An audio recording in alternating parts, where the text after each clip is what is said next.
ஃபாத்திமா ரலியல்லாஹு போறாங்க ரசூலுல்லாஹ். அம்மா ஃபாத்திமா சாப்பிட்டியா? இல்ல வாப்பா, சாப்பிட்டு 3 நாள் ஆச்சு வாப்பா. எங்கம்மா பேரப்பிள்ளைங்க ஹசன் ஹுசைன்? வெளியே போயிருக்காங்க வாப்பா. பெருமானார் தேடி செல்கிறார்கள். ஒரு ஆடு மேய்க்கிற இடையன் குறுக்கே வருகிறார். என் பிள்ளைகளை பாத்தீங்களா? அந்த ஆடு மேய்க்கிற இடையன் சொல்லுகிறார், 2 பேர் அழுதுகிட்டே போனாங்க. நான் கேட்டேன், எதுக்கு அழுகிறீங்கன்னு. சாப்பிட்டு 3 நாள் ஆச்சு, பசியா இருக்குன்னு சொல்லி அழுது கொண்டே செல்கிறார்கள். என்னால் தாங்க முடியாமல் நான் வைத்திருக்கிற ஆட்டில் பாலை கறந்து வேகமாக தம்பி ஹுசைன் இடத்திலே கொடுத்தேன்.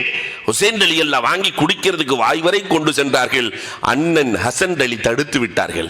அந்த ஹசன் அலி என்னை பார்த்து கேட்டார்கள், உன் எஜமான் ஆட்டிலே பால் கறந்து குடிக்க அனுமதி கொடுத்திருக்கிறாரான்னு கேட்டாங்க.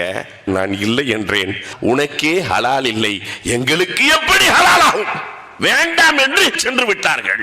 எந்த தாயாவது தன்னுடைய பிள்ளைகளுக்கு ஹலால் ஹராமை சொல்லிக் கொடுத்திருக்கிறோமா?